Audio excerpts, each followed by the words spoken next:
किसी को सोना पसंद है, किसी को खाना पसंद है, किसी को टहलना पसंद है, किसी को सोना पसंद है। और आप जैसे सुन्नी मुसलमानों को आधी रात में अपने नबी की महफिल में बैठकर मुस्तफ़ा का जिक्र सुनना पसंद है, करबला वालों का जिक्र सुनना पसंद है, दौलत पसंद ना खजीना पसंद है, मुझको गुबारे राहे मदीना पसंद है, लालों में मुझको पसंद है आमिना का लाल, शहरों में मुझको शहरे मदीना पसंद है, शहरों में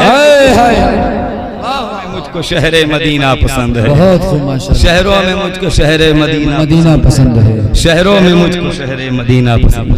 माशाअल्लाह, ये हमारी पसंद है। और याद रखें, बहुत ऐसे लोग हैं जिनकी रातें गुनाहों में डूब गई होंगी, बहुत ऐसी रातें हैं जो शराब पीते पीते बहुत लोगों की गुजर गई होंगी, जुआबाजी के अड्डे पर गुजर गई होंगी, खुदा न करे कोई जिना कर ले वहां गुजर गई होंगी, हंसी में मजाक में तफरीहात में गुजर गई होंगी, और अल्लाह की बारगाह में पल पल का हिसाब होगा। दुनिया में जर्रा बराबर नेकी किया है, ये भी कयामत के मैदान में दिखा दिया जाएगा। जर्रा बराबर बुराई करे हो, ये भी कयामत में अल्लाह दिखा देगा। ये हाथ हमारे इख्तियार में है ना, आज चाहे तो उंगली चले, चाहे तो मुट्ठी बंद कर लें हम, चाहे तो खोल दें, मेरे इख्तियार में है, मेरे तसर्रुफ में है। लेकिन कयामत में यही हाथ हमारे खिलाफ हो जाएगा, हमारे खिलाफ बोलेगा। ये पैर हम चाहें तो जहां पड़े, चाहें तो न पड़े, ये पैर भी हमारा कयामत में हमारे खिलाफ होगा। अगर इन आंखों का मिसयूज किया है तो ये आंखें कयामत में हमारे खिलाफ बोलेंगी। तो जो और रातें हमारी गुनाहों में डूबी हैं, जब उनका जिक्र अल्लाह कयामत में करेगा तो हमारी नजरें शर्म से झुक जाएंगी, क्योंकि गुनाहों में वो रातें गुजरी हैं। लेकिन जब अल्लाह इस रात का जिक्र आप से करेगा, जब इस रात के बारे में अल्लाह पूछेगा, तो कसम खुदा की आपकी निगाहें झुकेंगी नहीं। आप कहेंगे मेरे मौला, जब कुर्बो जवार के तमाम लोग अपने बिस्तरों पे नींदों में करवट बदल रहे थे, तो मैं आधी रात गए तेरे हबीब को राजी करने पर लगा था, तेरे हबीब के नवासे को राजी करने पर लगा था। अगर ये मुस्तफा ने कह दिया कि ये वाकई मेरा है, मेरी महफिल में आधी रात गए बैठा था, अगर मुस्तफा के नवासे ने ये कह दिया कि ये सच है कि आधी रात गए ये मेरी महफिल में बैठकर मेरा जिक्र सुन रहा था, तो कसम खुदा की जब कयामत का मंजर होगा, सूरज सवा नेज़े पर होगा, लोगों के भेजे खौलते होंगे, ऐसे खौलेंगे जैसे आग पर कड़हा धरकर उसमें तेल डालकर उसमें आग लगाकर जैसे तेल भड़कता है, ऐसे कयामत में गुनहगारों के भेजे खोलेंगे, लोग परेशान होंगे। कोई अपने गुनाहों के पसीनों में घुटनों के बल डूबा होगा, कोई कमर के बल डूबा होगा, कोई गर्दन के बल डूबा होगा, कोई डुबकियां लगाएगा, सब परेशान होंगे। लेकिन ऐ करबला के दीवानों, जब अल्लाह इस रात का जिक्र करेगा, तो जब सारे रिश्ते कयामत में दम तोड़ देंगे, तो वही करबला वाला हुसैन काम आ जाएगा, करबला वाला हुसैन काम आएगा। हुसैन कहेंगे मौला ये आधी रात में मेरा जिक्र सुन रहे थे, इसलिए परवरदिगार हुसैन जन्नत में बाद में जाएगा, पहले अपने गुलामों को लेकर चला। नारे तकबीर, नारे रिसालत, जश्न मिलाद नबी, सरकार की आमद, दिलदार की आमद, हुजूर मुफ्ती अहमद रजा साहब किबला, नारे तकबीर, नारे रिसालत। वाह, जरा मोहब्बत से बोले सुभान अल्लाह, सुभान अल्लाह, जरा मुस्कुरा के कह दें या रसूल अल्लाह, या रसूल अल्लाह। हमें करनी है शहनशाह बतहा की रजा जोई, वो अपने हो गए तो रहमते परवरदिगार अपनी, किसी की जय विजय हम क्यों पुकारें, हाँ क्या गरज हमको है प्यारा सैयद अपना नारा या रसूल अल्लाह। और या रसूल अल्लाह के नारे से जिसको प्यार है, जिसने ये नारा लगाया उसका बेड़ा पार है, जिसने ये नारा लगाया उसका बेड़ा पार।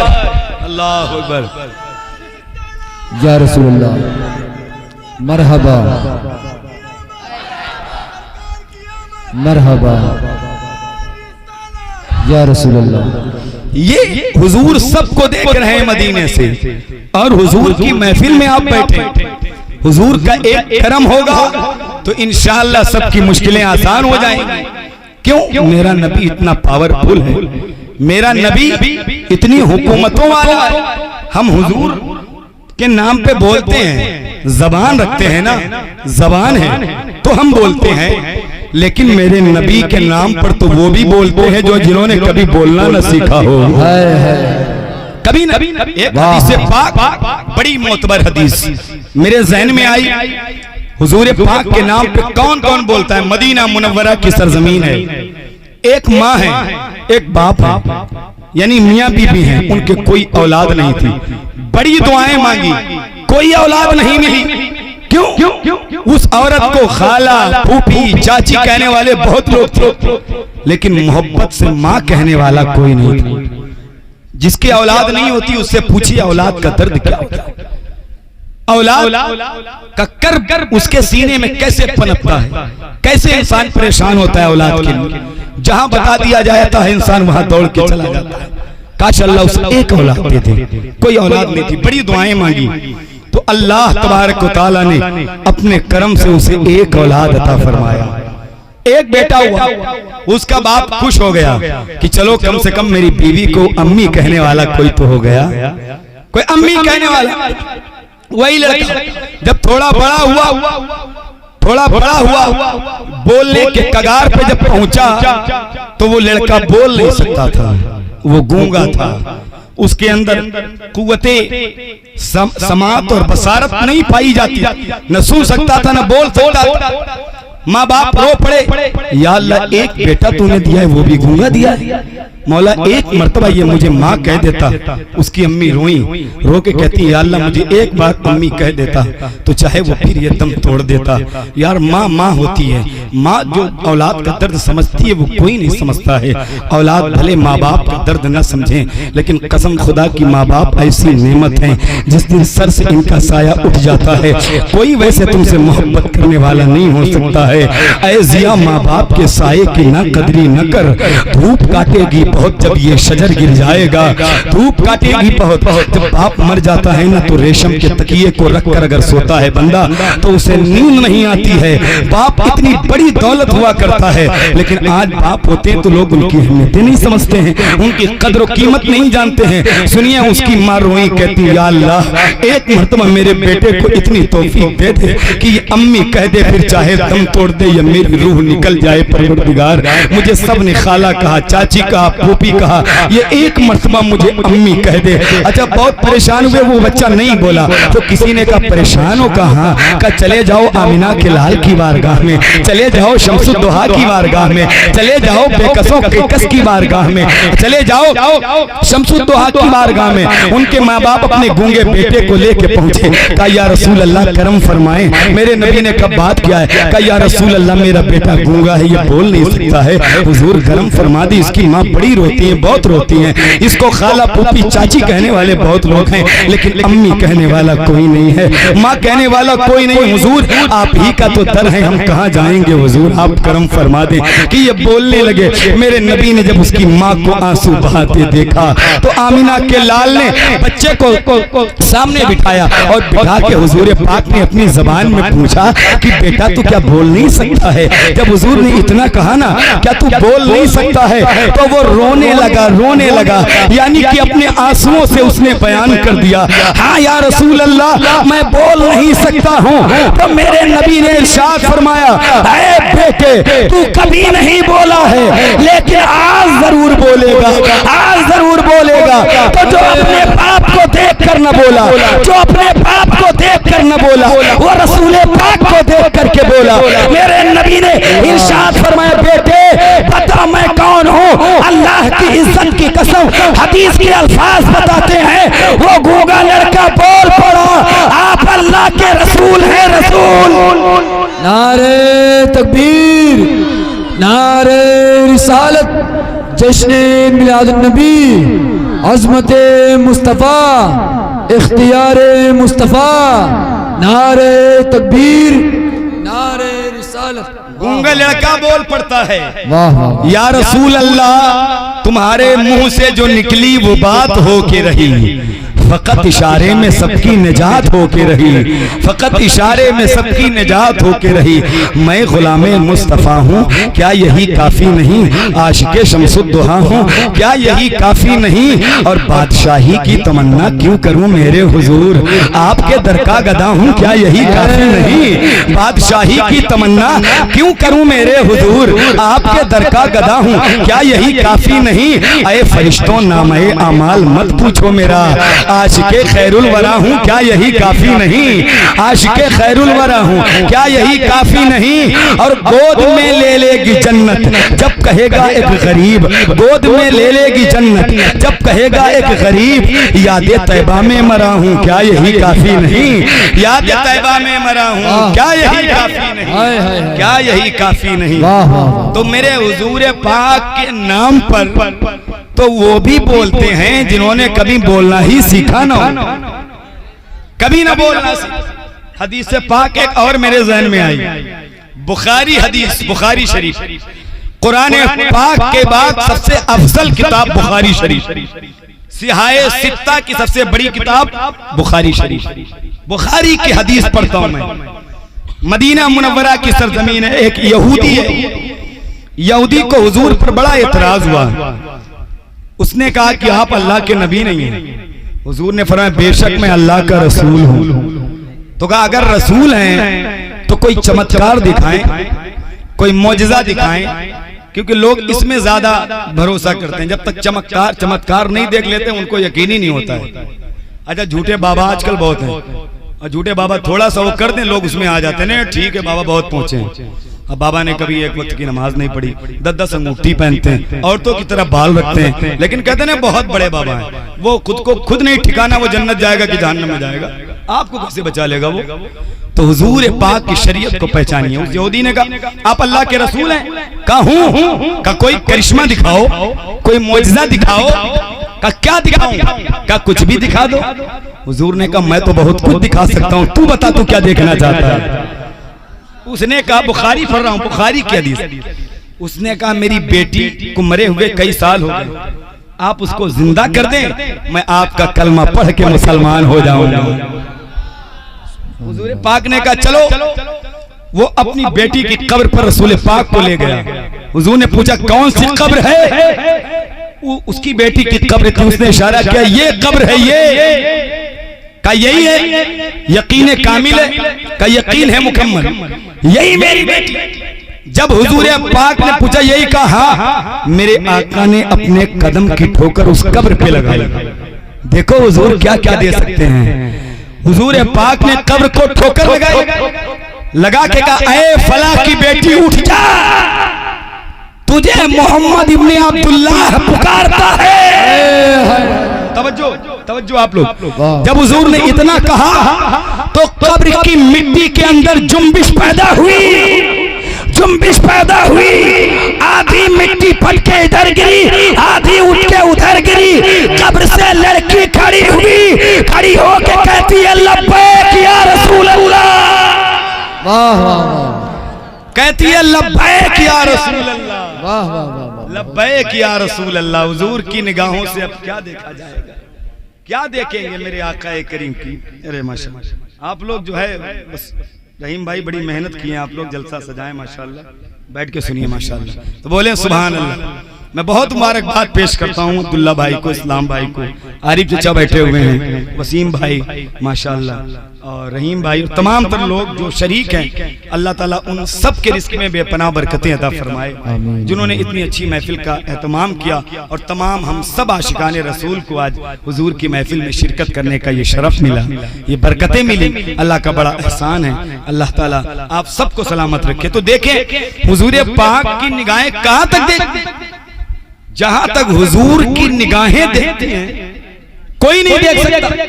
आज हम यहां बैठे हैं, मेरा अकीदा है कि हुजूर देख रहे हैं। अकीदा है कि नहीं?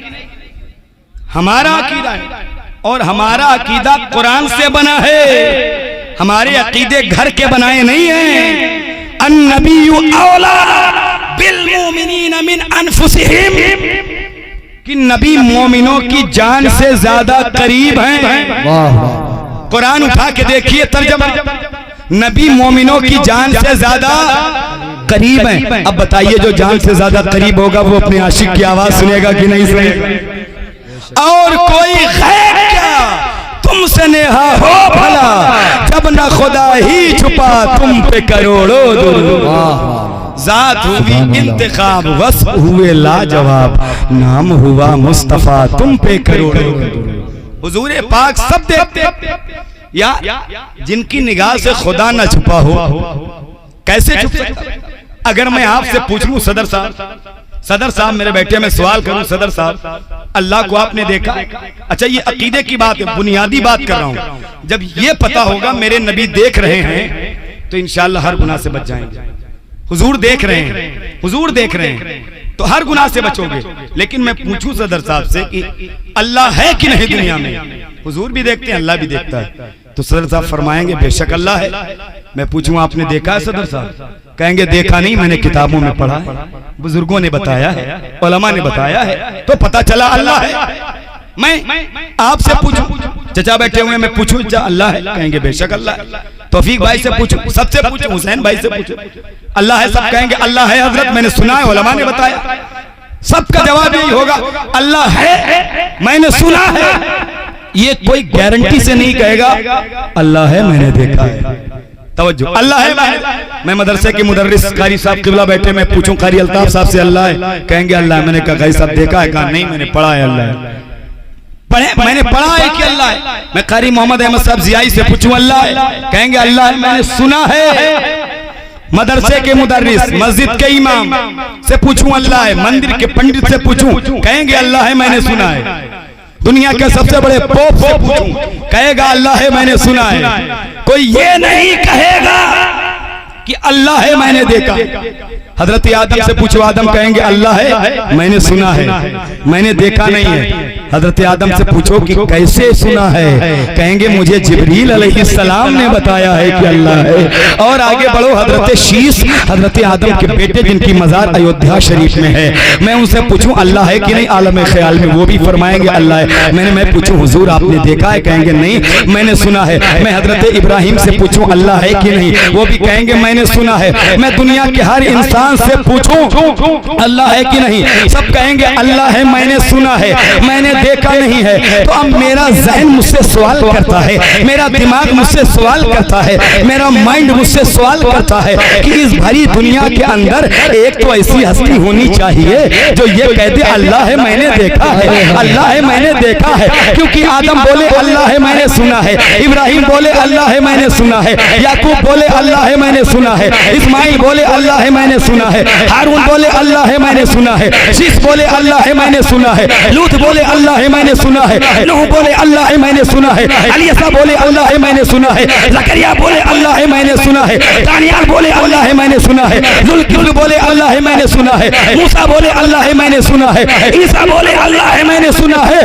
तो मैंने हर गुंबद खजरा के जानिब चेहरा किया, मैंने सबसे पूछ लिया, सब नबियों ने कहा अल्लाह है मैंने सुना है। मैंने कहा या रसूल अल्लाह फिदा का उम्मी व अबी, या रसूल अल्लाह मेरे माँ बाप आप पे कुर्बान हो जाएं, आप बता दें अल्लाह है कि नहीं है। तो मेरे नबी की गुंबद खजरा से आवाज आई हाँ अल्लाह है। मैंने पूछा हुजूर आपको किसने बताया? मेरे नबी ने कहा बताया किसी ने नहीं है, मैंने मेराज की रात में अपनी आंखों से देखा है कि अल्लाह है। वाह वाह वाह वाह वाह, नारे तकबीर, नारे या रसूल अल्लाह, या रसूल अल्लाह, मरहबा मरहबा, वाह मरहबा। हाय हाय हाय, मैंने सुना है अल्लाह है, जिंदाबाद जिंदाबाद, मैंने सुना है अल्लाह है।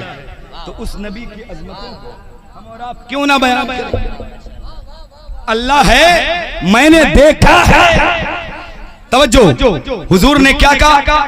तवज्जो आप सबकी है इधर, तो जरा इधर वाले कहते हैं सुभान अल्लाह और मोहब्बत से बोल दें या रसूल अल्लाह। हाँ माशाल्लाह, सुने हुजूर ने क्या कहा? अल्लाह है मैंने देखा है। सबने क्या कहा? अल्लाह है मैंने सुना है। अल्लाह है मैंने सुना है। तो जिसने अल्लाह को देखकर गवाही दी उसे आदम सफीउल्लाह कहते हैं। जिसने अल्लाह को देखकर सुनकर गवाही दी उसे आदम सफीउल्लाह कहते हैं। जिसने अल्लाह के बारे में सुनकर के गवाही दी उसे इब्राहिम खलीलुल्लाह कहते हैं। जिसने सुनकर के गवाही दी उसे इस्माइल ज़बीउल्लाह कहते हैं। जिसने सुनकर के गवाही दी उसे नूह नजीउल्लाह कहते हैं। जिसने सुनकर के गवाही दी उसे मूसा कलीमुल्लाह कहते हैं। जिसने सुनकर के गवाही दी उसे ईसा रूहुल्लाह कहते हैं। और जिसने अल्लाह को देख करके गवाही दी उसे मोहम्मदुर रसूलुल्लाह, वाह वाह वाह, ने अल्लाह को हाय हाय हाय गवाही दी जिंदाबाद, उसे मोहम्मदुर रसूलुल्लाह कहते हैं। वाह। तो मेरे नबी की निगाहों से यार खुदा न छुपा हो तो हमारे आपके अकीदे कैसे छुप सकते हैं? हाय हाय हाय, अरे माशाल्लाह, हमारे आपके अकीदे कैसे छुप सकते हैं? ये बात पूरी दुनिया ने तस्लीम किया कि हुजूर ने जो देखा वो किसी ने नहीं देखा। हुजूर मेराज की रात गए, फरमाते हैं मैंने अपने रब को खूबसूरत सूरत में पाया। अल्लाह ने अपना दस्ते कुदरत मेरे शानों के बीच में रखा जिससे मैंने ठंडक महसूस की और तमाम उलूम व फनून को जान लिया। हुजूर से कुछ नहीं छुपा, अल्लाह ने सब बता दिया। वो अल्लमका मा लम तकुन तालम, ऐ हबीब मैंने सब आपको बता दिया जो आप नहीं जानते थे। ये अरब कह रहा है कुरान में। अच्छा, सब सिखा दिया तो सब में हमारे अकीदे कैसे बच सकते हैं? हजरत आदम अलैहिस्सलाम को अल्लाह ने 7 लाख ज़बानों का इल्म अता फरमाया था। 7 लाख ज़बानों का इल्म, 7 लाख ज़बानों का इल्म अल्लाह ने हजरत आदम को अता फरमाया। सोचिए, हजरत आदम को 7 लाख ज़बानों का इल्म मिला। ये भी किसके सदके में? मुस्तफा के सदके में। तो जिनके सदके में मिला हो तो फिर अल्लाह ने उन्हें कितना इल्म अता फरमाया हो। जिनके सदके में आदम नबी बने, ईसा नबी बने, मूसा नबी बने, सबको नबूवत मिली। हुजूर से पहले इस कायनात का वजूद तक नहीं था, कुछ भी नहीं था। हुजूर का नूर बना और उस नूर की बरकत से अल्लाह ने जमीन व आसमान को भी बना दिया। और ये ऐसा नूर जहां भी गया उसे चमकाता चला गया। हजरत इब्राहिम अलैहिस्सलाम को आग में डाला गया, आग से महफूज हो गए। पूछा गया क्यों? मेरी पुश्त में नूरे मुहम्मदी जलवागर था जिसकी बरकत से आग हजरत इब्राहिम को जला न सकी। नमरूद ने डाला तो आग में, लेकिन रब ने कहा या नारू कूनी बरदम व सलामन अला इब्राहिम, ऐ आग मेरे इब्राहिम पर ठंडी हो जा। क्यों? उनकी पुश्त के अंदर नूरे मुस्तफा जलवागर है और उस नूर से पूरी दुनिया बनेगी, लोग आएंगे, चमकेंगे। उसी नूर की बरकत से हजरत आदम चमके, ईसा चमके, हजरत इब्राहिम चमके, अबू बकर सिद्दीक चमके, हजरत उमर चमके, हजरत उस्मान चमके, मौलाए कायनात चमके, सरकार इमाम हसन चमके, सरकार इमाम हुसैन चमके, सैयदा तैयबा फातिमा चमकी। उस नूर ही की बरकत से सब चमक रहे हैं और कयामत तक उसी नूर की बरकत से सब चमक। ये बहुत जरूरी है हमारे आपके लिए कि अकीदा अपना मजबूत रखें। अरे इस्लाम, शुक्रिया, जज़ाकल्लाह। तो अल्लाह तबारक व तआला उस नूर की बरकत से पूरी दुनिया को चमका रहा है और चमकाएगा। जो मिला ये भी हुजूर के सदके में और जो मिल रहा है वो भी हुजूर के सदके में। तभी मैं कहता हूँ ला व रब्बिल अर्श, जिसको जो मिला उनसे मिला। बढ़ती है कौनैन में नेमत रसूलुल्लाह की, वाह वाह। कब्र में लहराएंगे ता हश्र चश्मे नूर के, जलवा फरमा होगी जब तलात रसूलुल्लाह। तो याद रखें, हुजूर की मोहब्बत हमारे लिए जान है, असल है। अगर नबी की मोहब्बत हमारे सीने में नहीं है तो ये एक बात मैं कहता हूं, आप सब मुसलमान हैं, सब मेरे भाई हैं, सबसे मैं मोहब्बत करता हूं। हुजूर का कलमा जिसके अंदर दिखता है वो मेरा भाई है। हुजूर का कलमा दिखे वो कहीं से हो, कहीं से ताल्लुक हो, हुजूर पाक का कलमा है तो मेरा भाई है। लेकिन एक बात मैं कहता हूं, हुजूर की हदीस पढ़ता हूं। हम अगर हमारे दिल से हुजूर की मोहब्बत निकल गई तो याद रखना कि हमारी कौम बुज़दिल बन जाएगी। कौम बुज़दिल तभी बनती है, डॉक्टर इकबाल कहते हैं, जब उसके जिस्म से रूहे मोहम्मदी निकल जाती है, यानी हुजूर की मोहब्बत निकल जाती है। और नबी की मोहब्बत क्या है? हदीस पाक मिशकात शरीफ सफ़ा नंबर 12, व अन अनस क़ाल क़ाल रसूलुल्लाह सल्लल्लाहु अलैहि वसल्लम ला युमिनु अहदुकुम हत्ता अकूना अहब्ब इलैहि मिन वालिदिही व वलदिही वन नास अजमईन। ये हदीस मुत्तफ़क़ अलैहि है। ये हदीस मुत्तफ़क़ अलैहि है, यानी बुखारी में भी है। नारे तकबीर, नारे रिसालत, जश्न मिलादुन नबी, सरकार की आमद, उर्से मुक़द्दस। माशाअल्लाह, अल्लाह आप सबकी मोहब्बतों को सलामत रखे। उन्हीं की बूमा, ये गुलाब का फूल मैंने देखा तो मुझे इमाम अहले सुन्नत आला हज़रत का वो शेर याद आया। आला हज़रत कहते हैं कि गुलाब का फूल सदर साहब ऐसा है जिसमें रसूल पाक के पसीने की खुशबू मौजूद है। उसी में शेर आला हज़रत ने लिखा है कि उन्हीं की बूमा ये समन है, उन्हीं का जलवा चमन चमन है, उन्हीं से गुलशन महक रहे हैं, उन्हीं की रंगत गुलाब में है, उन्हीं की रंगत गुलाब में है। मुस्तफा के टपकने वाले पसीने की खुशबू को अल्लाह ने पूरी कायनात में बांट दिया, और जब बांटा तो उसी खुशबू का एक छींटा गुलाब को मिल गया, तो गुलाब भी बेमिसाल हो गया। सोचो यार, इस गुलाब को थोड़ी सी खुशबू नबी की मिली है, पसीने की, तो ऐसा फूलों का सरदार है, ये खुशबूदार है। तो मेरे आकाए करीम जिन गलियों से गुजरते होंगे, फिर वो गलियां कैसे महकती होंगी। साहबा कहते हैं, जब हुजूर कभी जाते थे बाहर, हम कभी हुजूर को पूछते नहीं थे किसी से।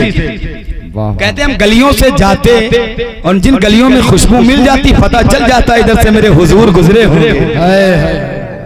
अगर हुजूर अपना हाथ एक पैदा होने वाले के बच्चे पर रख दें तो 14 साल का बच्चा हो जाए तब भी सर से हुजूर के हाथ की खुशबू नहीं जाती।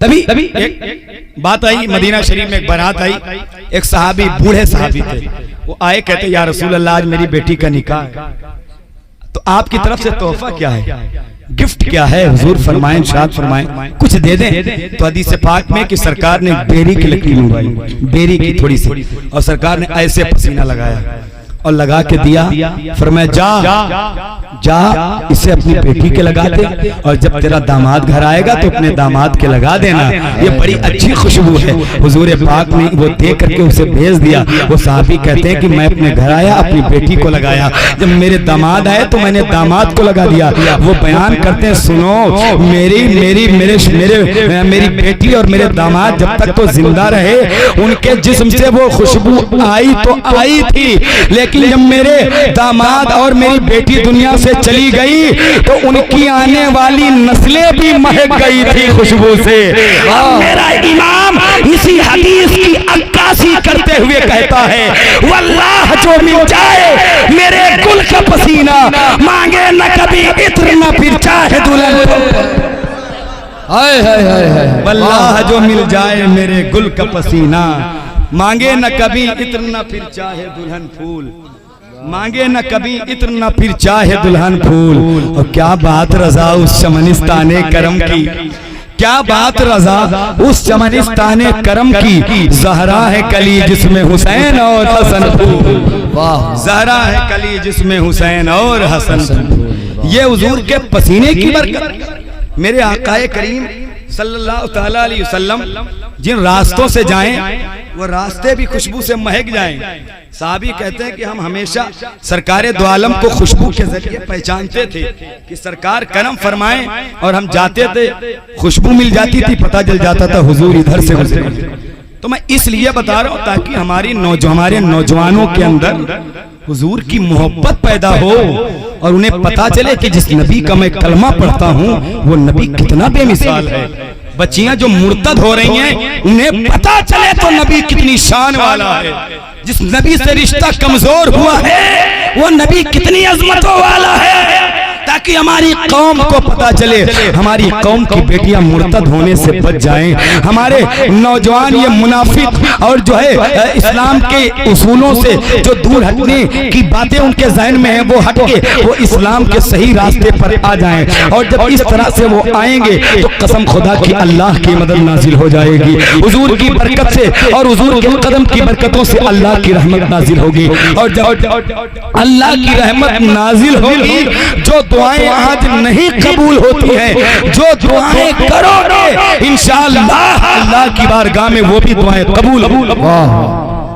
आज शिकायत रहती है कि दुआएं हमारी कबूल नहीं होती, उसकी वजह ये भी है कि हमने अपने मुंह से इतना हराम खा लिया है, इतनी बुराई कर दी है, इतनी लोगों की चुगलियां कर दी है, तो कहां से दुआ कबूल? गौसे पाक से पूछा गया, हुजूर दुआ नहीं कबूल होती है, क्या करें? बहुत नमाज पढ़ते हैं, बहुत रोजे रखते हैं, बड़ी खैरात देते हैं हुजूर, लेकिन तब भी हमारी कोई दुआ कबूल नहीं होती। तो गौसे पाक ने फरमाया दो बातों पे अमल कर लो, अल्लाह की बारगाह में जो दुआ करोगे तुम्हारी दुआ कबूल हो जाएगी। पूछा गया हुजूर बता दे, तो आपने अपनी किताब में लिखा है सरकार गौसे पाक ने गुनियतुत तालिबीन में, फरमाते एक तो अपनी जबान से तुम झूठ बोलना बंद कर दो, झूठ बोलना बंद कर दो, और दूसरी बात है कि ये हराम खाना बंद कर दो। झूठ बोलना बंद करो, हराम खाना बंद कर दो। फरमाते हैं जो दुआ करोगे कबूल हो जाएगी, मुस्तजाब दावात बन जाओगे। गौसे पाक सच्चाई, एक अल्लाह के वली की महफिल में बैठे हैं आप, उर्स की महफिल है, अल्लाह साहिब उर्स के फयूज़ बरकत आप सबको हमको अता फरमाए। गौसे पाक वलियों के सरदार हैं, वलियों के ताजदार हैं, कयामत तक जो भी वली होगा हर वली की गर्दन पर बड़े पीर का कदम मौजूद।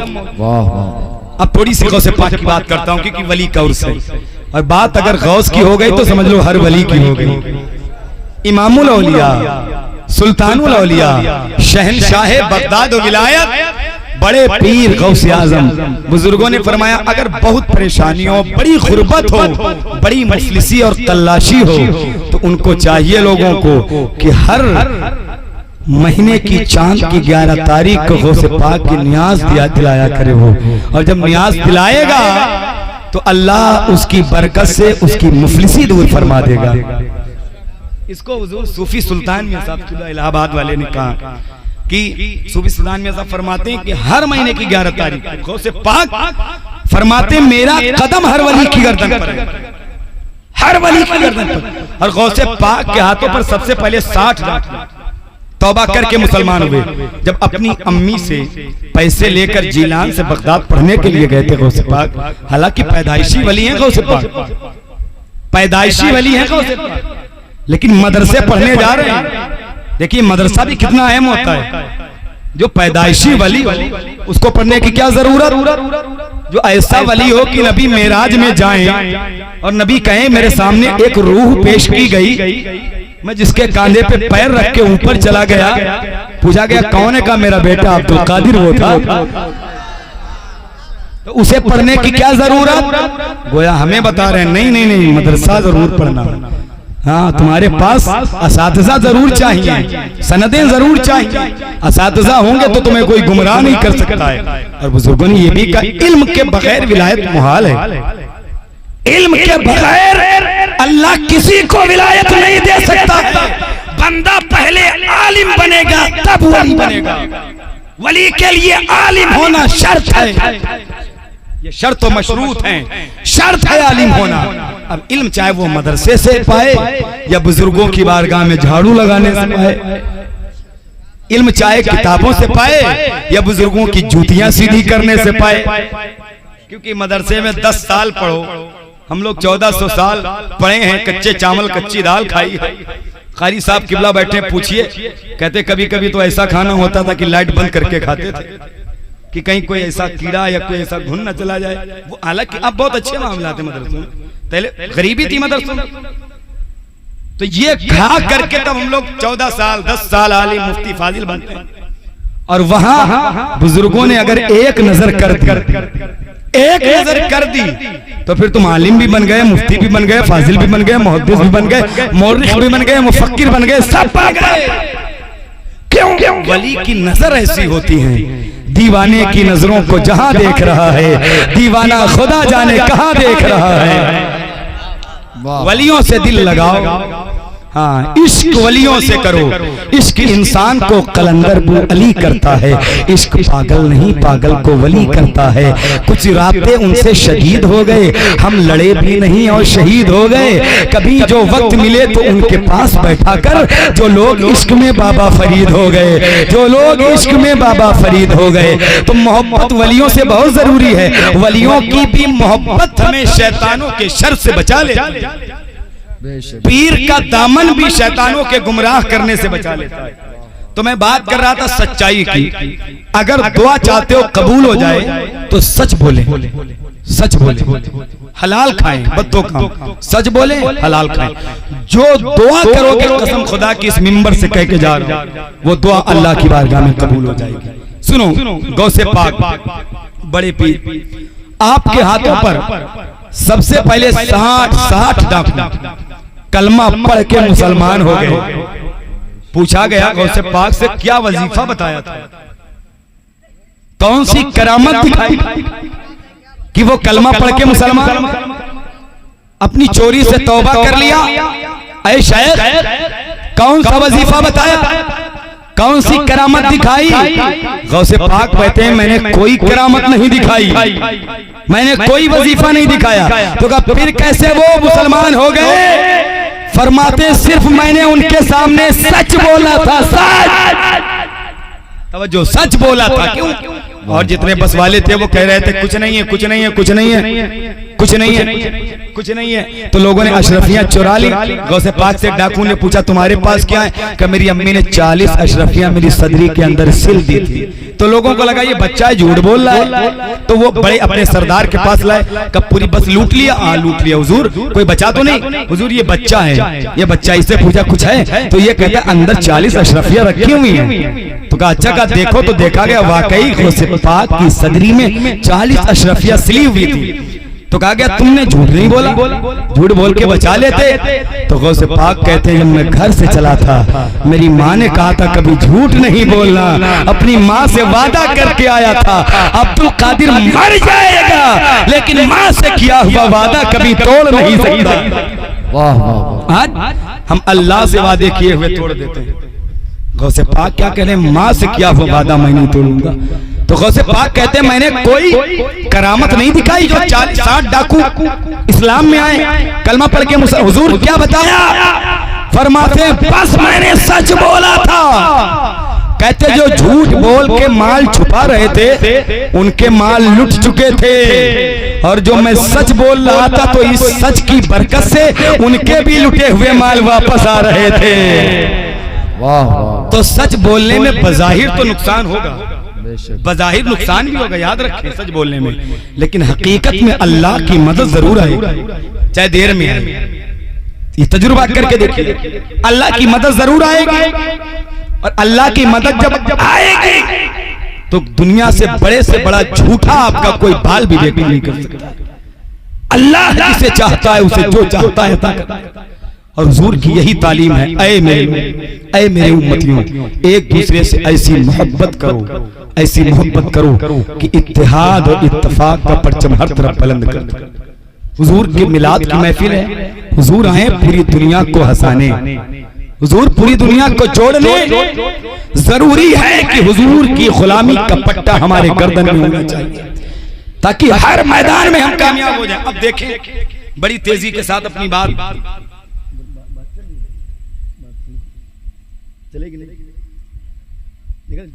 मोहब्बत से बोले सुभान अल्लाह।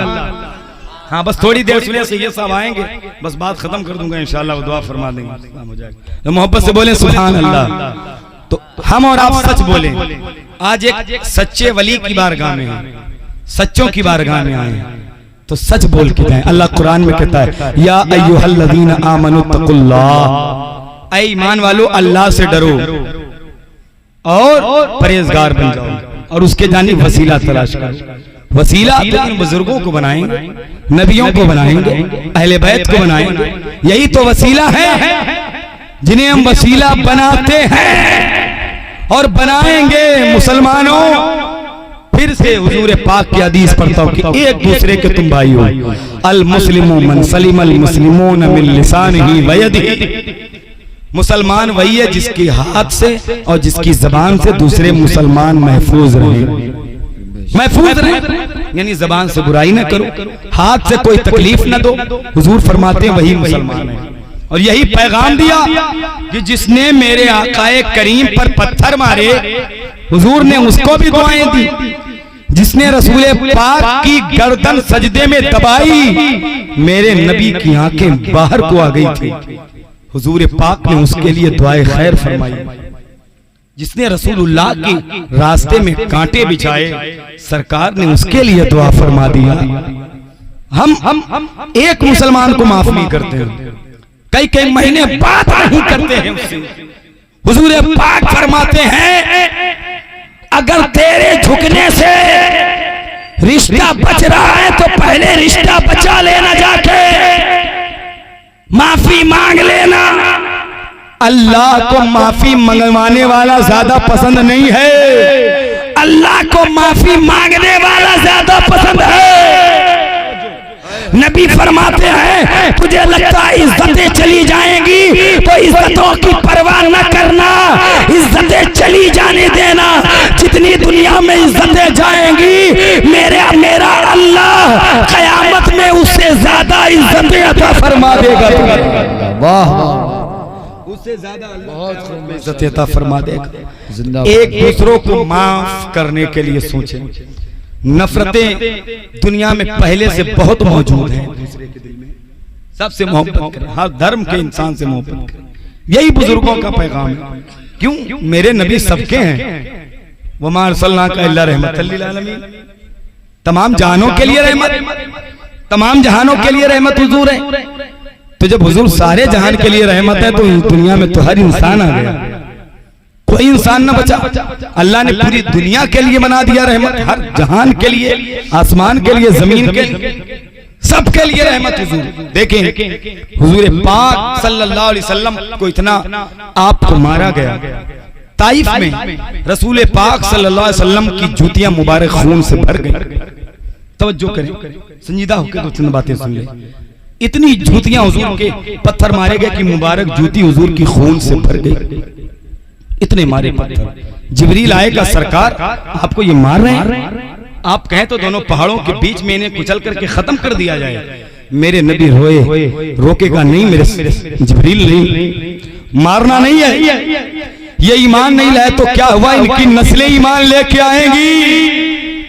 ये हुजूर कह रहे हैं आज हम माफ नहीं करते। जिसने रसूलुल्लाह की बेटी पर तीर मारा, उनका बेटा पेट के अंदर ही उसका विसाल हो गया, इंतकाल हो गया। तो वो जब बाद में पकड़े गए, जब ईमान लाने लगे, तो जिसने नबी की बेटी के पेट पर नेजा मारा था, बेटा अंदर पेट में था, इंतकाल हो गया था, तो बाद में वो चेहरे पे नकाब डाल के आया, नकाब डाल के हुजूर की बारगाह में। मैंने सुना है मोहम्मद तुम सबको माफ कर रहे हो, कहा माफ कर रहे हैं। देखें हम भाई भाई को यार माफ नहीं करते, फिर कहते हैं हुजूर के गुलाम हो। मैं कहता हूँ आज से सबको अल्लाह के लिए माफ कर दो, अल्लाह के लिए माफ कर दो। आज दुनिया में तुम अल्लाह के लिए सबको माफ कर दोगे तो कयामत में अल्लाह तुम्हें माफ फरमा देगा, अल्लाह तुम्हें माफ फरमाएगा। हर इंसान को, हर धर्म के इंसान को हम माफ करके देखें, फिर अल्लाह कितना करीम है, उसकी रहमतों का आप अंदाजा लगाइएगा। मेरे आकाए करीम सल्लल्लाहु अलैहि वसल्लम फरमाते हैं कि हाँ मैं माफ कर रहा हूँ। कहा जिसने पत्थर मारा था उसे भी माफ कर दोगे? कहा हाँ माफ कर दूंगा। कहा जिसने ऊंट की ओझड़ी डाली थी आपकी पीठ पर उसके माफ कर देंगे? फरमाया हाँ। कहा जिसने आपकी बेटी के पेट पर नेजा मारा था उसे भी माफ कर देंगे? जब इतना कहा तो मेरे नबी की आंखों में आंसू आए, हुजूर रोने लगे। रो के कहा जालिम तू समझ रहा है मैंने तुझे पहचाना नहीं है, मैंने तुझे पहचाना नहीं, तूने मेरी बेटी के पेट पर खंजर मारा तो मैंने पहचाना नहीं। सुन जालिम, सुन जालिम, तो माफ की बात करता है। जा तू कलमा पढ़ ले, मैं मोहम्मद तुझे भी माफ कर दूंगा, मैं तुझे भी माफ कर दूंगा। यार सुन्नते मुस्तफा यूं अदा कीजिए, अपने दुश्मन के हक में दुआ कीजिए। ये हुजूर पाक की तालीम है। हम एक दूसरे को माफ नहीं करते, इतने दिल हमारे सख्त हो गए, हमारे दिल सियाह हो गए हैं, हमारे दिल काले हो गए हैं। इमाम हसन ने जहर देने वाले को माफ कर दिया, उसे छोड़ दिया और ये कह करके दुआ मांग दी, अल्लाह जिसने मुझ पर जुल्म किया, मुझे जहर दिया, मैंने उसे तो माफ कर दिया, इसके बदले में अल्लाह तो मेरे नाना की गुनहगार उम्मत को माफ कर देना। अल्लाह मेरे नाना की उम्मत को बख्श देना। ये मेरे आका इमाम हसन कह रहे हैं। फिर हम हसनी अपने आप को कहें और हुसैनी भी अपने आप को कहें और दूसरों को माफ करने का जज्बा और गलबा हमारे अंदर न पाया जाए तो सोचिए हम कहाँ तक सादिक हैं, हम कहाँ तक सच्चे हैं। आज अगर फिर से सही मानों में नबी की इन तालीमात पर हमारा अमल हो जाएगा तो हर एक मैदान हमारा है, हर एक मैदान में हम कामयाब हैं, हर एक कारेजार में हम कामयाब हैं, हर एक मार्गे में हम कामयाब हैं। लेकिन शर्त यह है कि नबी के उसवे हसना के मुताबिक अपनी जिंदगी गुजारने को सोचे, नबी की जिंदगी के मुताबिक जिंदगी गुजारने को सोचे, नबी की सुन्नतों के सांचे में अपने आप को डालें। ये दिल नबी के लिए सिर्फ वक्फ कर दें और नबी से सच्ची मोहब्बत कर लें, नबी के अहले बैत से सच्ची मोहब्बत कर लें, नबी के नवासों से सच्ची मोहब्बत कर लें।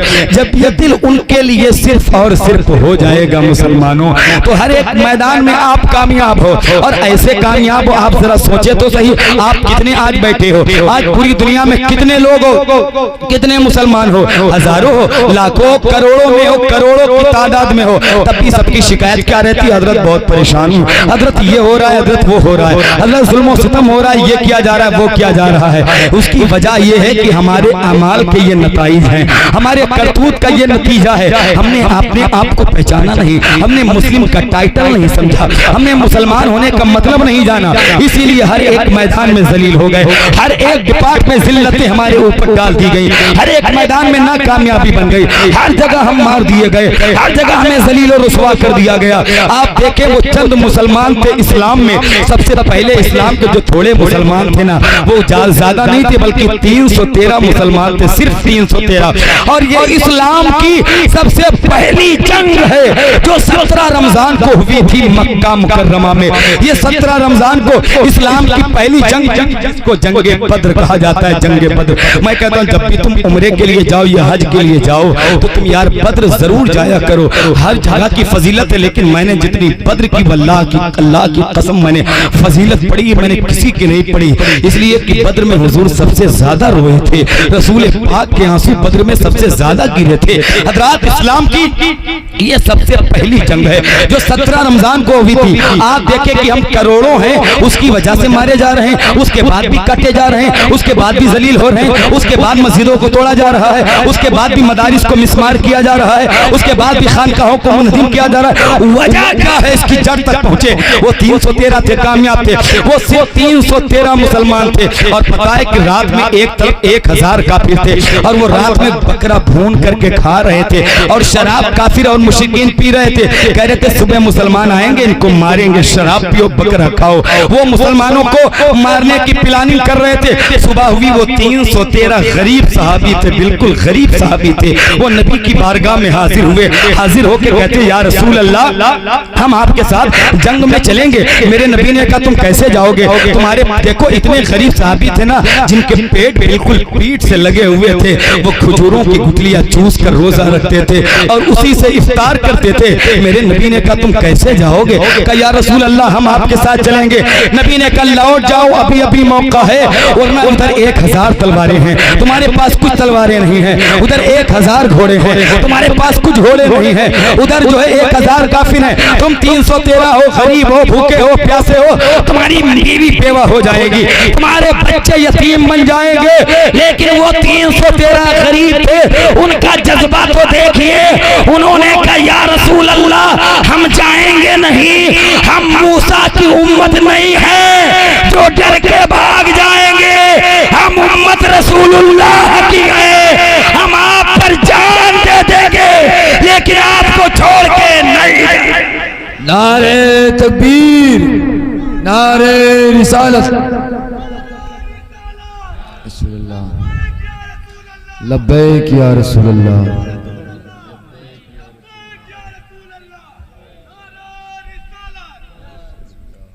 ये 313 कहते हैं या रसूल अल्लाह हम आपको छोड़ के नहीं जाएंगे, जान दे देंगे। ये जज्बा हुजूर ने उनके अंदर डाल दिया था। इतने गरीब साहबी बिल्कुल पेट बिल्कुल पीठ से चिपके थे। आज हमको तो दीन से मतलब ही नहीं। दीन का काम हो या ना हो, हमें तो खाना है, कमाना है, पैसे कमाना है, बैंक बैलेंस जमा करना है, मर जाना है, चले जाना है। हमने जिंदगी को ये समझा नहीं, जिंदगी असल मरने के बाद शुरू होती है। मरने के बाद हुजूर फरमाते मौत मोमिन के लिए एक तोहफा है। मौत मोमिन के लिए तोहफा है। तभी तो ये वजह है कि जिन आशिक़े रसूल, जो आशिक़े रसूल दुनिया से गए, जो आशिक़े रसूल दुनिया से गए, जो गए, वो कहते हैं हम मौत आई का हम शौक से मौत का मजा ले लेंगे। का क्यों?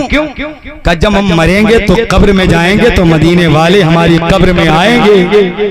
आप सब बैठे रहे, इधर बैठे हैं, कहाँ जा रहे? बैठो, यही आएंगे सही साहब। चंद लोगों को जाना चाहिए, बैठो यहीं सब लोग। इतनी जरूरी बातें हो रही हैं, ये जरूरी बातें बाद में नहीं मिलेंगी। लोग 10-10 हजार रुपए खर्च करते हैं तो बड़ी मुश्किल से मैं जाता हूँ। मैं हकीकत कहता हूँ, ये हदीस पाक बता रहा हूँ, ये जरूरी है। मुहद्दिसीन ने सुना कि एक हदीस वहां है तो 3-3 मील का पैदल सफर करते थे एक हदीस सुनने के लिए। आज हमें हजम नहीं होती थोड़ी देर के लिए, भागने लगते हैं फौरन। तकलीफ होने लग, दर्द होता है जब बंदा दिल से बयान करता है, जब कोई तवज्जो से नहीं सुनता है। तो हुजूर पाक की हदीस को हल्के में नहीं लेना चाहिए, इसकी बरकत और रहमत भी मिलती है। और महफिलों की भी बेअदबी नहीं होना चाहिए, क्योंकि ये महफिलें भी बड़ी अदब वाली और बरकत वाली हुआ करती। तो देखें 313 मुसलमान, उधर 1000 काफिर, इधर 7 तलवारें, उधर 1000 तलवारें, इधर 7 घोड़े, उधर 100 घोड़े। इतने इधर मक्के की औरतें अबू जहल के पास आई। मक्के की तमाम औरतें, क्योंकि औरतें भी कभी कभी ऐसा काम करती जो नहीं करना चाहिए, और कभी कभी ऐसा कर जाती जो नहीं करना चाहिए, जो नहीं करती वो कर जाती है। मक्के की औरतें आई अपना जेवर लेके, पैसे लेके, तमाम जेवरात लेके आई और अबू जहल के आगे डाल दिया। सोना, चांदी, कंगन, हीरे, जवाहरात, सब का ये क्या है? का अबू जहल ये पैसे तू ले जा, मोहम्मद का दीन मिटा।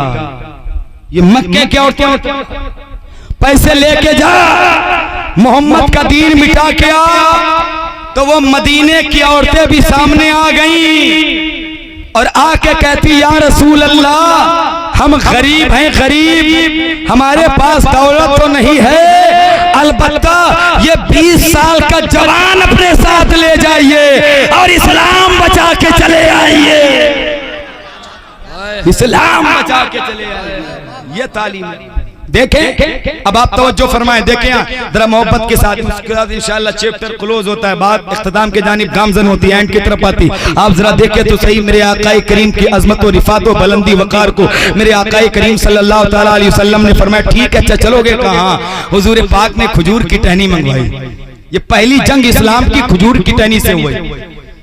ये मैं इसलिए बता रहा हूं ताकि नौजवानों के अंदर हमारे जो सीरियल, जो फिल्मों, जो हीरो बसे हुए हैं वो निकालें, अपनी पहचान जाने हम क्या हैं। दश्त तो दश्त हैं, दरिया भी न छोड़े हमने, बहरे जुल्मात में दौड़ा दिए घोड़े हमने। जंग में कागजी अफराद से क्या होता है, हिम्मतें लड़ती हैं तादाद से क्या होता है। उकाबी रूह जब बेदार होती है जवानों में, नजर आती है उनको अपनी मंजिल आसमानों में। नहीं तेरा नशे मन कसरे सुल्तानी के गुंबद पर, तू शाही है बसेरा कर पहाड़ों की चट्टानों में। गलत रवि से मनाजिल का बोध बढ़ता है, मुसाफिरों रविशे कारवां बदल डालो। सफीना जाके किनारे पे लग तो सकता है, हवा के रुख पे चलो बादमा बदल डालो। अपने मेयार को बदलो, अपनी सोच, अपने नजरियात को बदलो।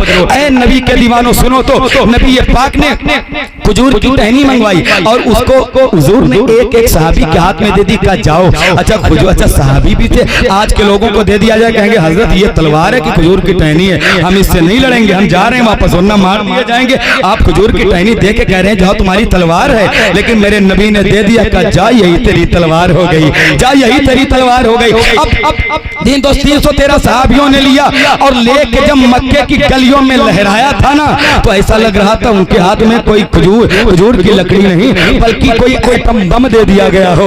लहराते जा रहे हैं तो मक्के के काफिरों ने कहा आज मुसलमान मारे जाएंगे, आज इनको काटा जाएगा।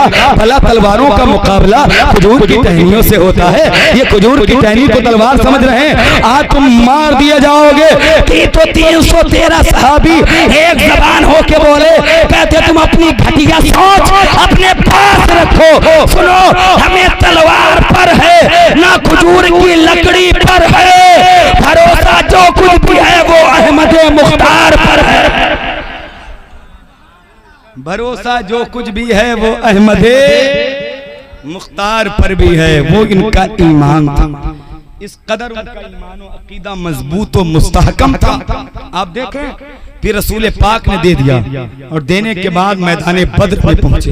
अब मैं आखिरी बात आ रहा हूं और इसी को बताने के लिए मैंने इस थोड़ी सी बात को इस टॉपिक को मैंने छेड़ा था। अब देखें हुजूर बद्र में पहुंचे और बद्र में जाते ही रसूलुल्लाह ने अपना सर सजदे में रख दिया, यही बताना था।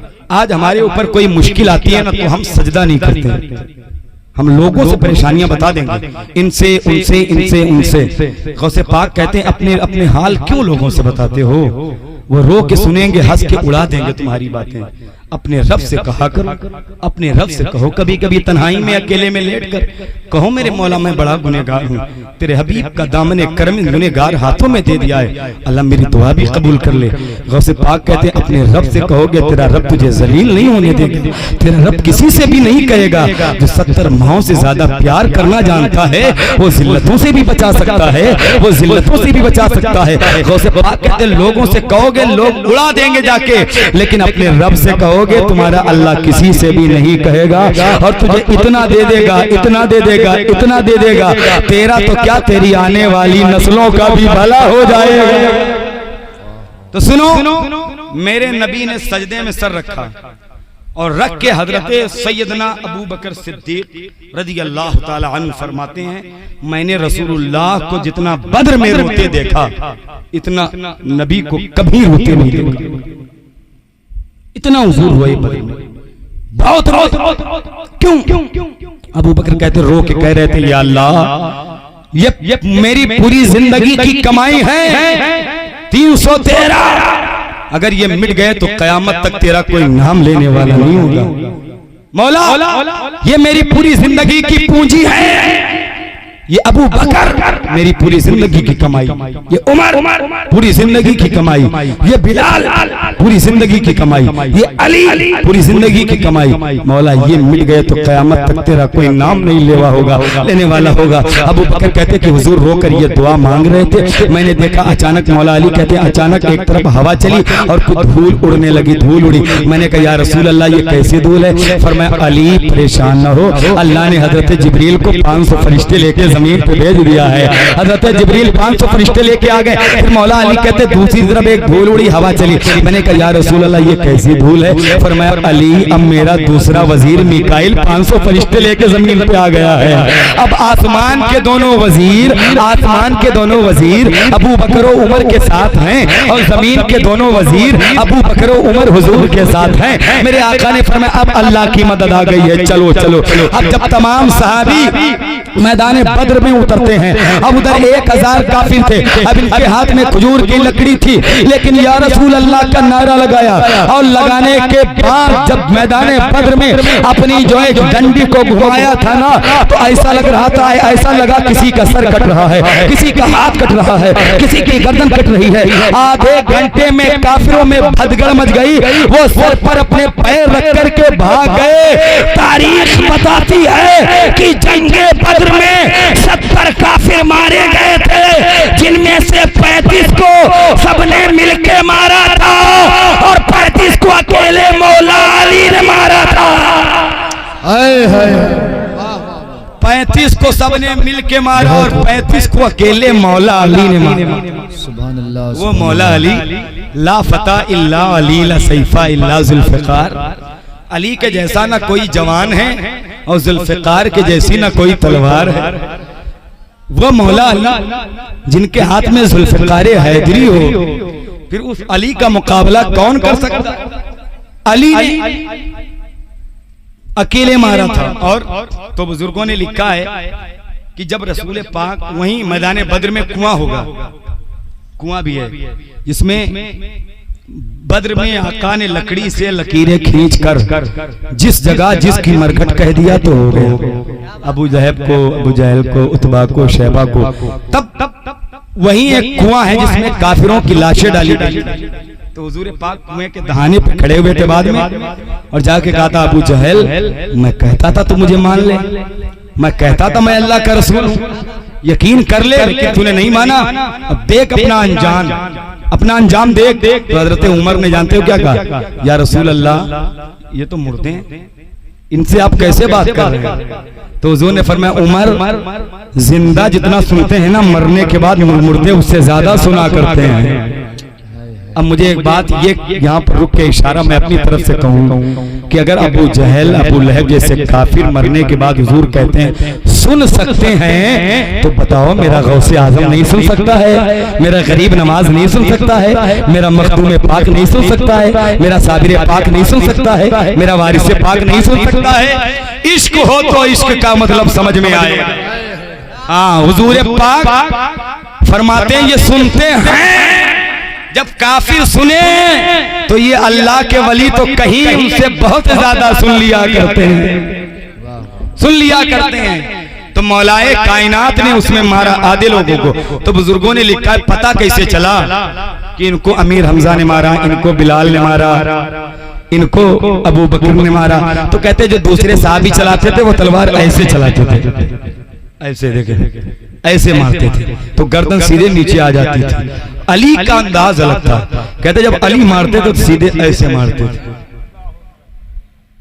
इंसान आधा कट के इधर आधा इधर काट कर मरहब को भूली जुल्फ़िकार हैदरी, वजन करके देख लो टुकड़े बराबर हो गए। ये मौला अली खुसूसियत ये थी जुल्फ़िकार की, वो दो धारी थी और जब काटती थी तो टुकड़े भी बराबर करती थी। अच्छा, वही जुल्फ़िकार हैदरी करबला में आका हुसैन के हाथों में थी। हाँ, तो कहाँ कोई उनके मुकाबले में ठहर जाता, कहाँ रुक जाता? ये तो कहिए सब्र की घड़ी थी, इम्तिहान का वक्त था। वरना कसम खुदा की नस्लों, आज तक नस्लों का पता नहीं है, उन तो नाबूद हो जाते। जुल्फ़िकार हैदरी या मौला अली की ये बातें बताओ बच्चों, वो सीखें। वो जो बुज़दिल हीरों के दीवाने बनते हैं ना, तो मैं कहता हूं उनके दीवाने न बनकर मौला अली के दीवाने बन जाओ। और मौला अली की बहादुरी के किस्से तो सुनो, जिनकी बाजुओं की ताकत से बड़े बड़े लोग कांप जाते थे। जिस खैबर के दरवाजे को कई लोग मिलकर हिला न पाए, उसको हैदरे कर्रार एक बाजू से उखाड़ कर फेंक दे। ये मौला अली है, मौला अली। और कहे मरहब का नाम सुना, ये बहुत बड़ा काफिर था। ये उसके सीरत निगारों ने लिखा है कि जिस चमड़े पर बैठता था तो कई लोग मिलकर चमड़ा खींचते थे, चमड़ा फट जाता था, लेकिन वो इतना मोटा था कि वो हिलता नहीं था। उसने कहा कौन मेरे मुकाबले में आया है? मौला अली ने कहा मैं आया हूं। तो कहा तुम्हारा नाम क्या? तो मौला अली ने कहा मेरा नाम हैदर है। उस दिन नाम तारीख बताती है कि अली नहीं बताया था, बल्कि कहा हैदर, और हैदर के माने शेर होता है। फिर ये भी कहा मेरा नाम सिर्फ हैदर नहीं, हैदर कर्रार है। हैदर के माने शेर, कर्रार के माने पलट पलट के वार करने वाला, पलट पलट के वार करने वाला। फरमाते मेरी माँ ने मेरा नाम हैदर कर्रार रखा है। फिर पता है ऐसी तलवार चलाई, ऐसी चलाई, एक दो तो वार मरहब ने किया, लेकिन फिर मौला अली तो मौला अली हैं, मौला अली का क्या कहना, उनकी अजमतों का क्या कहना। सरकार मौलाए कायनात ने ऐसे ऐसे वार किए कि उसको चंद ही लम्हों में, चंद ही मिनटों में वासिले जहन्नम करके खत्म कर दिया, उसे फिरनार कर दिया मौलाए कायनात ने, और खैबर के किले को मौलाए कायनात ने फतह कर लिया। ऐ मेरे नौजवानों, अपने बच्चों को बताओ ये बातें, अपनी नस्लों को सिखाओ मौला अली के बारे में, उन्हें बताओ कि अली की बहादुरी के किस्से क्या हैं, अली की शुजाअत के किस्से क्या हैं, अली की अजमतों के बाप क्या हैं, अली की रिफतों के बयान क्या हैं। अपने बच्चों को अगर बता दोगे तो तुम्हारी जो कौम, तुम्हारे बच्चे जो बुज़दिल होते चले जा रहे हैं, उनके दिल में डर बसता चला जा रहा है, हर जगह डर जाते हैं, हर जगह डरते हैं, अपने साए से डरते हैं। ये क्यों? ये जो इनके अंदर डर बैठ गया है, अगर चाहते हो ये डर निकल जाए तो फिर से उन्हें करबला वालों के किस्से बताओ, उन्हें फिर से मौला अली के बारे में बताओ, क्योंकि अली का नाम वो नाम है, कभी दीवार हिलती है, कभी दर कांप जाता है। अली का नाम सुन के अब भी खैबर कांप जाता है। वाह वाह वाह, हाय हाय हाय, सुभान अली का नाम सुन के अब भी खैबर कांप जाता है, अली का नाम सुन के अब भी खैबर कांप जाता है। ये मौलाए कायनात हैं, जरा मोहब्बत से बोले सुभान अल्लाह। सरकार मौलाए कायनात ने हमारे और आपके दिल में जरूरी है कि सरकार दो आलम की मोहब्बत जो बुजुर्गों ने दी है उस पे हम और आप अमल करें, उस पे अमल करें, हुजूर की सुन्नत पे चलें। और आखिरी बात, कसीर तादाद में औरतें मौजूद हैं, उनसे भी मेरी गुजारिश है कि इस वक्त कौम की बच्चियां मुर्तद भी बहुत हो रही हैं, इर्तिदाद की तरफ जा रही है। मुर्तद जो बच्ची हो गई तो उससे समझिए कि पूरे समाज का नुकसान है। और हमको लगता है कि हमें कोई दर्द नहीं होता है, आपको दर्द ना दर्द हो न हो, लेकिन मदीने वाले को दर्द जरूर होता है। सैयदा फातिमा को तकलीफ जरूर होती है, जिनकी चादर की खैरात अल्लाह ने पूरी दुनिया की औरतों को अता किया है, वो सैयदा फातिमा आज जिनके बारे में हुजूर कहते हैं कि मेरी फातिमा जब कयामत से गुजरेगी तो एक आवाज आएगी, ऐ लोगों अपनी निगाहों को झुका लो। का क्यों? का 70,000 हूरों के झुरमुट में मेरी फातिमा जहरा का गुजर हो रहा है। वो सैयदा फातिमा जिनका पर्दा, जिनकी बेटी का पर्दा बेहिसाब, आज हमारी कौम की बेटियां बेपर्दा हो गई। हर एक मैदान, हर एक डिपार्टमेंट जहां देखिए बेपर्दगी और उरियानियत और फहाशी का अलम हर जहर जानिब लहरा रहा। उसकी वजह क्या है कि फातिमा के पर्दे से, उनकी तालीमात से बच्चियां दूर।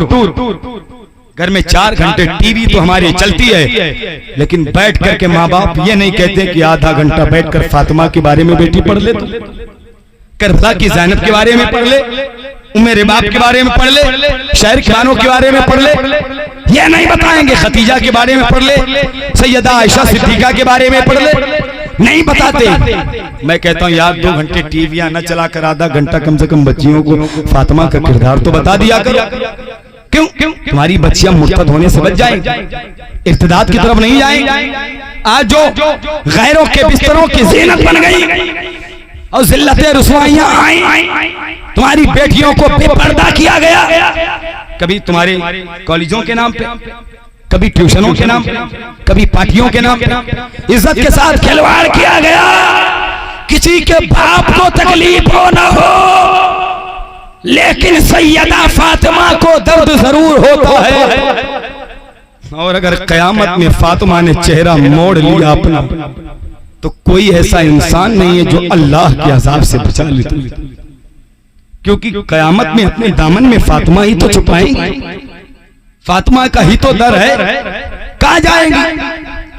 तो ऐसे अगर कोई आपको ऑफर्स देता है, अगर ऐसे कोई झूठे मोहब्बत के जाल में फंसाकर तुम्हारी इज्जतों और तुम्हारे मजहब व मिल्लत के साथ खिलवाड़ करता है, तुमको खुदा का वास्ता है तुमको खुदा का वास्ता है अपनी इज्जतों को तमाशा बनाकर इस्मत फातिमा को दागदार नहीं करना, रिदाए फातिमा को दागदार नहीं करना।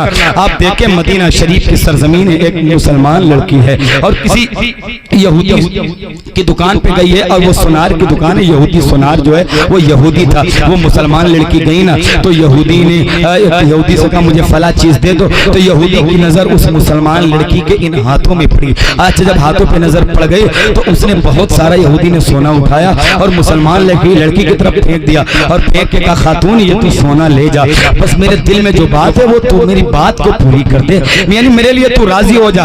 उसने तमाम सोना फेंक करके कहा कि सोना तू ले ले और मेरे दिल की बात को राजी कर दे। तो उस मुसलमान लड़की ने पता है क्या कहा, वो तमाम सोना उठाया और उठाकर यहूदी के मुंह पे मारा, मार के कहा जालिम ये नापाक सोना तुझे मुबारक हो, तू मुझे खरीदता है तो सुन ले तो मैं मुस्तफा जाने रहमत की कनीज हूँ और जो लड़की जो औरत मुस्तफा के हाथों पे बिक जाए दुनिया की कोई दौलत भी उसे खरीद नहीं सकती,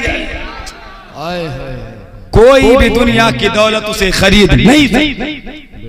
ये जरूरी है। मैं अपनी माँ बहनों से गुजारिश करता हूँ सख्ती के साथ इस पर कायम रहें और जो मिशन चल रहे हैं उनको नाकामयाब बनाएं, अपने मजहब इस्लाम में खुश रहें और हुजूर पाक और सैयदा फातिमा के किरदार पर अमल करें, हुजूर से मोहब्बत करें। अल्लाह तुम्हारी इज्जतों का मुहाफिज बन जाएगा, अल्लाह हिफाजत फरमाए। सैयदा फातिमा की बेटी हजरत ज़ैनब कुरान शरीफ पढ़ रही थी, कुरान शरीफ पढ़ते पढ़ते सर से थोड़ा सा दुपट्टा हट गया, सुने तवज्जो से मेरी माँ बहने, सर से दुपट्टा हट गया। अच्छा जब हट गया तो फातिमा आई, कहा बेटी ज़ैनब तू सर पे दुपट्टा नहीं रखी, कहा अम्मी वो हट गया होगा, कहा बेटी तुझे पता है कि जो लड़की दुपट्टा नहीं रखती पर्दा नहीं करती है उससे तेरे नाना जान रसूल पाक नाराज हो जाते, हुजूर नाराज हो जाते।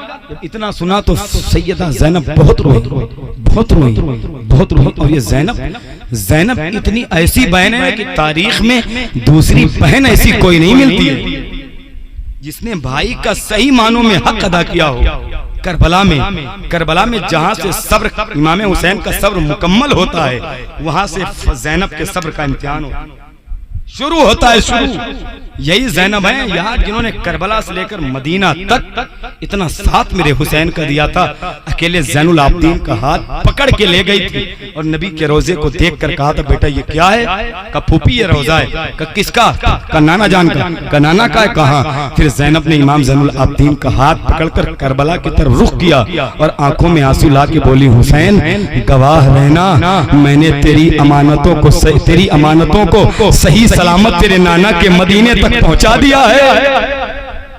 तभी मैं कहता हूँ सुलगते दश्त में आबिद को जाके लाई है, कमर पे बारे इमामत उठा के लाई है, अली की बेटी को झुककर सलाम कर इस्लाम वो तेरी अमानतें घर तक बचा के लाई है, अली की बेटी को झुककर सलाम कर इस्लाम वो तेरी अमानतें घर तक बचा के लाई है। ये सैयदा ज़ैनब है। सैयदा ज़ैनब कहती बेटी जो लड़की पर्दा नहीं करती नाना जान नाराज हो जाते हैं, नाराज होते हैं। जब ये कहा ना तो बहुत रोई, कहा अम्मी अब कह दो नाना से मुझे माफ कर दे, अब कयामत तो आ सकती है लेकिन ज़ैनब के सर से दुपट्टा कभी नहीं हट सकता।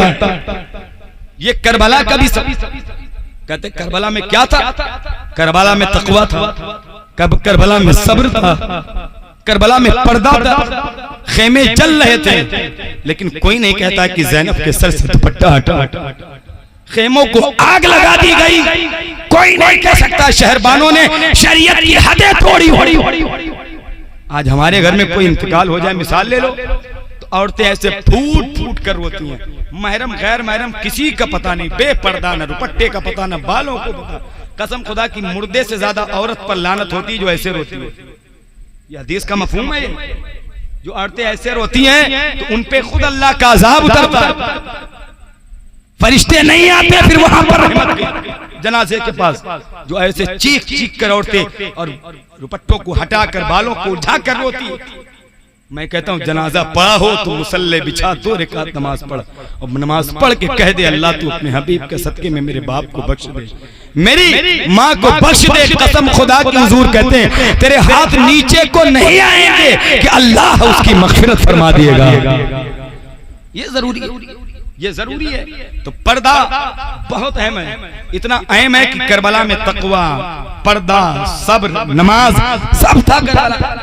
देखें खेमे जल गए, शहरबानों ने पर्दा नहीं छोड़ा, उम्मे रुबाब ने पर्दा नहीं छोड़ा, फिजा ने पर्दा नहीं छोड़ा, सकीना ने पर्दा नहीं छोड़ा, पर्दा नहीं छोड़ा। यहाँ तक कि जब हजरत ज़ैनब को दरबार में कूफा में पेश किया गया तो हजरत ज़ैनब अपनी तरफ से बोल रही थी, अहले बैत की तरफ से, तो यजीद ने कहा ये अली बोल रहे हैं। बोलो सुभान अल्लाह। नींद में आ गएगा, मैं संजीदा होकर बातें कर रहा हूं, मैं ऐसी बात कर सकता हूं, अभी आप उछलेंगे जैसे उछलते थे, लेकिन मैं संजीदा कर रहा हूं, मैं गुफ्तगू ऐसी कर सकता हूं, लेकिन मैं ऐसी कर रहा हूं कि ये बातें जरूरी है जहन में उतरे। जब ज़ैनब दरबार कूफा में पहुंच के जब बोली तो यजीद ने कहा ये अली कहाँ आ गए दोबारा? कहा अली नहीं है, अली नहीं है। तो कहा कौन है? कहा ये अली की बेटी ज़ैनब है। ज़ैनब है तो अली क्या? कहा ये इतनी हयादार है, ये इतनी पर्दादार है, ये साधुओं का घराना है, ये हयादारों का घराना है, ये अपनी हकीकी आवाज को भी पर्दे में रख के बोल रही है, पर्दे में रख करके बोल रही। दरबार में बोली भी तो लहजे में अली के। ज़ैनब ने किसी हाल में पर्दा नहीं छोड़ा। ज़ैनब ने ये था करबला का सब, ये था करबला। मेरे आका इमाम हुसैन का सर कट गया। रब की रजा, रब की रजा, रब की रजा के सजदा कर रहे हैं, रब के लिए। करबला में गए, रब के लिए। शहीद सबको करवाया, रब के लिए, अल्लाह के लिए सब किया। वरना हज का मौका था, सब कहा था, सबने कहा हुसैन हज का महीना छोड़ के जा रहे हो। फरमाया हज तो है, लेकिन हुसैन अगर नहीं जाएगा तो यही हज भी नहीं बचेगा, मदीना भी नहीं बचेगा, काबा भी नहीं बचेगा। इसलिए हुसैन करबला में आए, और आए तो ऐसा आए कि असगर को कुर्बान किया का मौला तू हुसैन से राजी है कि नहीं राजी है? अब्बास को दिया, हुसैन से राजी, सबको दे दिया, सबको एक एक करके कुर्बान कर दिया। और यही करे मौला तू हुसैन से राजी है कि नहीं, तू हुसैन से राजी है कि नहीं। लेकिन जब खुद मेरा आका इमाम हुसैन, आका मौला इमाम आली मकाम जब सजदे में गए तो इमाम हुसैन कुछ कहते ही कि रब की आवाज आती है, हुसैन अब तक तो तूने सबको कुर्बान करके यही कहा मौला तू बता ते राजी है कि नहीं, लेकिन अब तू सजदे में आया है तो अब तेरा परवरदिगार कहता है हुसैन अब तू बता दे अपने परवरदिगार से राजी हो गया है कि नहीं, अपने अल्लाह से राजी हो गया है। सजदे में जाके हुसैन बोल रहे हैं, सजदे में सर कट रहा है, नमाजें हो रही है। इमाम हुसैन ने कहा मुझे अपने रब के लिए 2 रकात नमाज पढ़नी है। रिवायतों में लिखा है कि वजू तो खून से पहले ही हो गया था, मौरिख में लिखा है। मेरे आका इमाम हुसैन सजदे में गए, सजदे में गए, सर कट गया मेरे आका इमाम हुसैन। और दुनिया में जो जिस हालत में विसाल करता है, कयामत में वैसे ही उठाया जाएगा। मिसाल ले लो, अगर कोई शराब के नशे में मर गया वैसे उठेगा, कोई बावजू मरा वैसे उठेगा। जो दुनिया में जिस हालत में जाओगे कयामत में वैसे ही उठाए जाओगे। और जब मेरे हुसैन शहीद हुए तो सर सजदे में था, और जब कयामत में उठेंगे तो सजदे से सर उठाएंगे। बल्कि ये कहिए कि आज भी मेरे हुसैन सजदे में है, सजदे में है। उस नवासे पर मोहम्मद मुस्तफा को नाज है, जिस बेटे पर अली शेरे खुदा को नाज है। सजदे तो सबने किए हैं पर तेरा नया अंदाज है, तूने वो सजदा किया है जिस पर खुदा को नाज। ऐसा सजदा किसी का है तो मेरे आका, ऐसा नवासा किसी को मिला हो तो बताओ। मेरे आकाए करीम के नवासों ने इस्लाम फैलाया, पर्दा सब्र करबला से सब मिला है। तो मुसलमानों आप सबसे यही मैं गुजारिश करता हूँ, और बहुत गुजारिश करता हूँ कि अपने आप को इस्लाम से सही मानों में जोड़ें, अपने घरों में पर्दे को राइज करवाएं।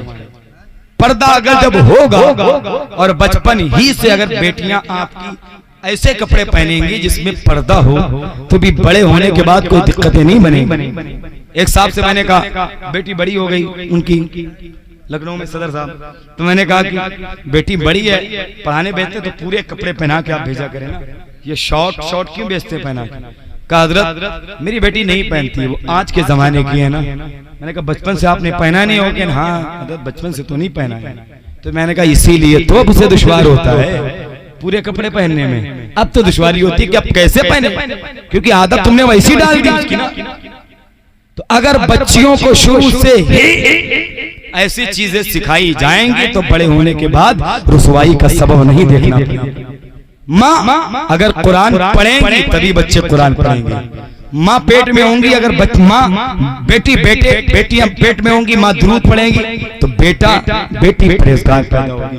क्योंकि जब माँ साजिदा होती है तभी बेटा साजिद होता है, माँ जब शाकिरा होती है तभी बेटा शाकिर होता है, माँ जब राकिया होती है तभी बेटा राके होता है।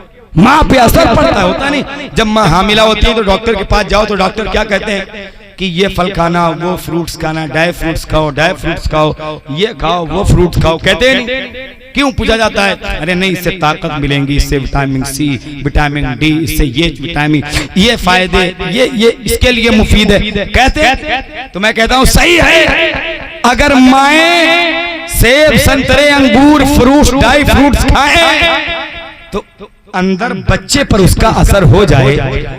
माँ खाएं और बच्चे पर उसका असर हो तो बताओ इस हालत में अगर माँ कुरान पढ़ेंगी तो क्या बच्चे पे असर नहीं होगा? माँ हुजूर पर दुरूद पढ़ेंगी तो बच्चे पर असर नहीं होगा? माँ सरकारे दो आलम पर सलाम पढ़ेंगी तो बच्चे पे असर नहीं होगा? माँ अगर बताओ सैयदा फातिमा के पर्दे की बातें सिखाएंगी तो बच्चे पे उसके असरात मुरत्तब नहीं होंगे? होंगे, जरूर होंगे। यही वजह है कि एक जगह है पानीपत, दिल्ली के करीब में, तो पानीपत में एक बच्चा पैदा हुआ। 1 दिन 2 दिन 3 दिन तक लगातार वो बच्चा रोया था, लगातार वो बच्चा रोया। तो एक दिन उधर से एक अल्लाह के वली गुजर के कहा ये जो बच्चा रो रहा है, कहा ये कोई आम बच्चा नहीं, ये अल्लाह का वली है। कहा कैसे वली है? कहा कैसे वली है? कहा इसलिए वली है, मुझे बुलाओ इसके बच्चे को। बुलाया गया, उसका बाप लेके कहा तेरा बच्चा है? कहा का अल्लाह का वली है। कहा कैसे अल्लाह का वली है? तो पता है, कहा मेरे करीब लाओ। तो उन्होंने एक कान में कुछ पढ़ के फूंक दिया, दूसरे कान में कुछ पढ़ के फूंक दिया, बच्चा चुप हो गया, खामोश हो गया। सुने, बच्चा खामोश हो गया। तो उसके बाप ने कहा हुजूर आपने क्या कर दिया? 3 दिन से न सोने देता था, न सोता था, न कोई डॉक्टर, न हकीम, न तबीब, न हाजिक, न माहिर, किसी को नहीं छोड़ा। ये इतना परेशान कि आपने 1 मिनट में कुछ पढ़ दिया। बच्चा चुप हो गया। हजरत उन्होंने फरमाया ये बताओ क्या इसकी माँ कुरान की हाफिजा है? कहा जब ये पेट में था तो इसकी माँ कुरान तो बहुत पढ़ती थी। तो कहा वही तो वजह है, जब ये पेट में था माँ ने इतना कुरान पढ़ा कि माँ के पेट में बच्चे की गिज़ा कुरान की तिलावत बन गई। और जब बच्चा पैदा हुआ तो माँ नापाकी में, माँ ज़चकी में चली गई। अब कुरान पढ़ नहीं सकती थी नापाकी में, और बच्चे को कुरान की भूख लगी थी। तो मैंने एक कान में एक आयत पढ़ दी, दूसरे कान में दूसरी आयत पढ़ दी। बच्चा खामोश हो गया। अब वही बच्चा जब बड़ा होता है उसी को दुनिया हजरत अबू अली शाह कलंदर पानीपती कहती है। मैं कहता हूँ अगर पानीपत में माँ कुरान सुनाए तो बेटा अबू अली शाह कलंदर पानीपती होता है, और अगर माँ मदीने में कुरान सुनाए तो बेटा करबला में नेज़े के ऊपर कुरान सुना देते थे। नारे तकबीर, नारे रिसालत, महफिले मिलादे मुस्तफा, सरकार की आमद, सरकार की आमद, नारे बोले सुभान। हजरात बस सैयद साहब बिल्कुल खबर मिली है, बिल्कुल करीब हैं, और मेरी तकरीर का इख्तिताम यहीं पर हो रहा है। आप थोड़ी देर और रुक जाएंगे इंशाल्लाह, रुकेंगे ना जरूर। अब इतनी देर बैठे हैं 10-20 मिनट और। एक सैयदजादे हैं आले रसूल हैं, देख लें दुआ हो जाए उनकी, चले जाएं।